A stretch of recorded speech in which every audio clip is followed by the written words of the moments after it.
Hello guys, hope you have a fantastic week so far. Once again, we have a Warhammer video, but looking at could the Tyranids actually be defeated? I thought it'd be kind of cool video to look at because I don't know much about the Tyranids because I don't think there's much lore about them. I could be mistaken, but just to kind of see what he comes up with about like ways that the Imperium or the entire Warhammer universe in itself could eliminate the Tyranid invasion. It'd be pretty cool because we don't know if the invasion force is their main strength or it's just a small fraction of their actual force. So be kind of cool to see how he breaks this down, kind of, ideas he comes up with that could potentially be the solution to one of the bigger problems in Warhammer, which is the Tyranids, because they're a pain in the ass.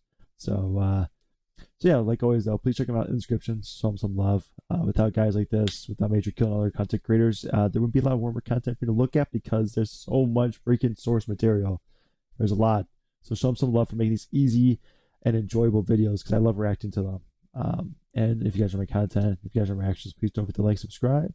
Let's get to it. G'day guys and gal. There's a bit of a doom and gloom theory in Warhammer 40k that nothing really matters as when the main Tyranid force arrives, everyone is doomed. With the current devastating Tyranid incursions just being the fingertip of the true might of the Nids. So it's kind of like everyone is screwed and the Tyranids will eventually win. But is that actually true? Or could the Tyranids be defeated even if the main force was actually real and did arrive? Before we get started, I have something as equally awesome as it is terrifying. Detail of this model is in Serent Queen. Warriors are the new Xenonid and strategies that could permanently defeat the Nids, even if the theory regarding the true scale of the invasion is true.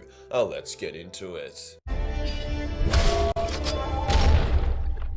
A really big problem with the Nids is that the galaxy can't just trap them in a kill zone as they arrive into the Milky Way, as they seem to have the galaxy surrounded and can even emerge from below the galactic. There's also a lot of different factions too, and they all don't get along, to put it bluntly. So, there's also that little bit in there as well.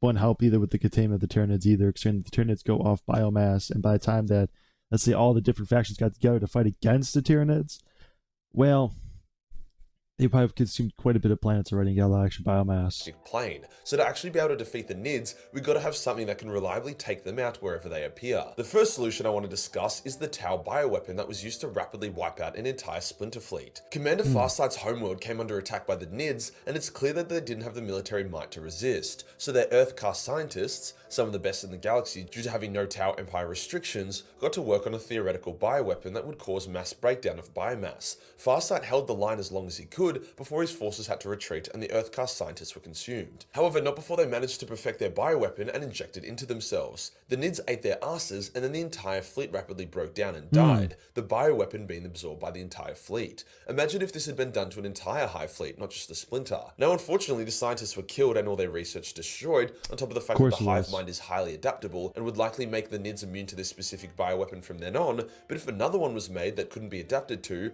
all we would need to do is inject a few guardsmen with it and let them defend the worlds against the Nids. It would be like Russian roulette for the Nids, who would be shitting themselves. We could even make a vaccine that was widespread. That triggered the bioweapon when it came into contact with Tyranid genetics, meaning the Nids could literally not eat anyone in fear of losing entire hive fleets. In a similar vein to this, the Tyranids are vulnerable to Nurglite chaos plagues. They tried to eat a Nurglite world once and it ended horrifically for the Tyranids. So if Nurgle is able to cook up some Tyranid plagues, that could go a very long way in stemming the tide and knocking the Nids down. Sure, the Nids would adapt and become immune, but Nurgle can always create new plagues. Each time the Nids adapt to something, they require ever so slightly more effort and biomass to create. So if they have to fortify their immune system against a shitload of god plagues, then they would have less overall troops, so it is a bit of a double whammy. The issue would be getting Nurgle to leave everyone else alone and focus on the Nids, which he won't do as the Nids are extremely hardy and difficult to infect, so he gets a lot more bang for buck infecting humans. Speaking of getting Nurgle to be a team player, if all of the factions of 40k united against the Nids, they really would stand a chance. The galaxy has managed to repel and beat countless Nid invasions, all while taking them on as warring divided factions. The few times that the Imperium and Tau, or Imperium and other Xenos, have teamed up against the Nids, it's been an absolute dumpster. There are examples in the lore of how hard the Tyranids get fucked whenever two different factions unite against them, as they are unable to adapt to both enemies at the same time.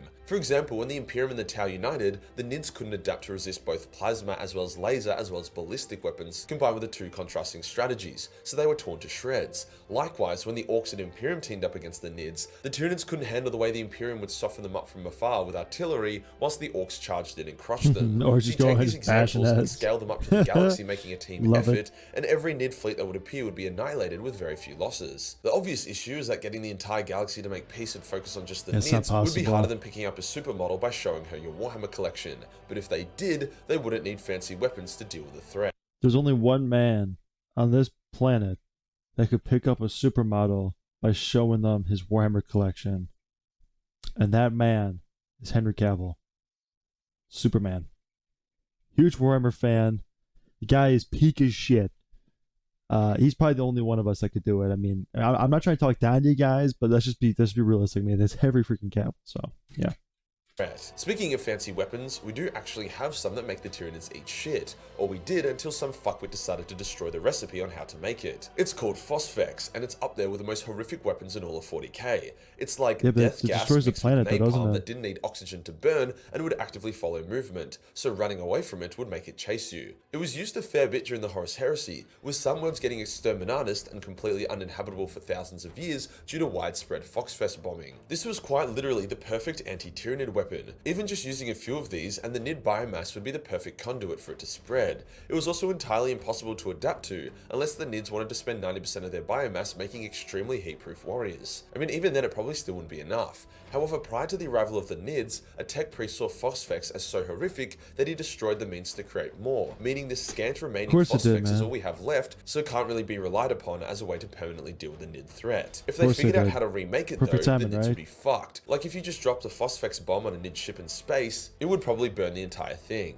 A more wholesome method of beating, or at least stalemating the Tyranids, which is a win in itself to be honest, is terraforming lost worlds. The Tyranids only eat the biosphere, leaving most of the planet intact. The mechanic has recently figured out that a full restoration of a Tyranid-consumed planet was not only pretty easy, but actually wouldn't take that long. So the Nids could be stalemated by the constant terraforming of consumed worlds. Obviously this isn't the best solution, but sometimes the best solution isn't available. These next ideas are a bit more on the spicy end, so I hope you have your milk ready. The Hive Mind is a psychic creature that needs the warp. It can be interacted with, attacked, and potentially even killed. When the Great Rift opened, the psychic backlash actually knocked out the Hive Mind for a bit and required it to do a hard reboot. During this time, the Tyranid armies fell into disarray and either attacked each other or were easy pickings for the other races. A Tyranid without a link to the Hive Mind is just a dangerous animal, as if an army of wolves were fighting the United States military, so psychically attacking the Hive Mind to knock it out before key engagements or even kill it would be a great solution. Methods include doing crazy shit with the Orc War, using strange old one Xeno devices that blast the warp in certain areas, reverse engineering a blank to do some weird blank shit, or more reliably, the Silent King expands the Pariah Nexus, creating a null zone that the Tyranids cannot enter without going feral. Sure, the Hive Mind could adapt and create super powerful synapse creatures that can control the Tyranid force and act as a mini Hive Mind, but the Necrons already slapped the Nids pretty hard, so having to go in at a disadvantage wouldn't go so well for them. Also, like, the Necrons are a complete utter counter to the Tyranids, because, like, let's say the Tyranids invade and they defeat the Necrons. Well, first of all, they're basically immortal and they'll come back. Number two, the Tyranids don't gain anything from the Necrons because they are literally just metal.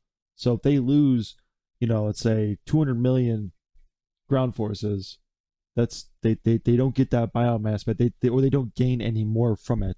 And also the Tyranid weapons are a pretty good counter to the Tyranids as well. So they basically erase you at like a microscopic level. Like they just turn you to like dust. So it's a pretty good counter for them. If the Necrons expanded the Pariah Nexus to nullify the entire galaxy, then the Nids would barely be able to enter at all, as well as the fact that the flesh and blood races would die off, starving the Nids. If the Necrons achieved galaxy-wide warp nullification, the Nids would be forced to give up on the Milky Way and go elsewhere. Another more direct route would be for the Emperor to ascend to become the Dark King, the Chaos God of Ruin, and direct his might towards the Hive Mind. The Dark King was said to be more powerful than even the Chaos Gods, and would have wiped the galaxy clean of life, so directing that power at the Hive Mind would mean that the Dark King could probably most likely just kill the Tyranid's soul, leaving countless Tyranids feral and without a means of reproducing in mass or coordinating. Their fleets would drift apart or tear each other to shreds. Now the drawbacks here are pretty obvious. The Dark King would now exist, and he isn't a very friendly guy, so this would be a bye-bye galaxy moment. But hey, the video is entitled Can the Tyranids Be Beaten, and everyone else survives and sings Kumbaya. It's all just about beating the bugs at all costs. The most boring answer, which is also what the galaxy is currently doing anyways, is to fight long and fight hard against overwhelming odds until either the Nids see the galaxy as a biomass bin and will be better off elsewhere, or if you're lucky, the Tyranids aren't this massive mega force,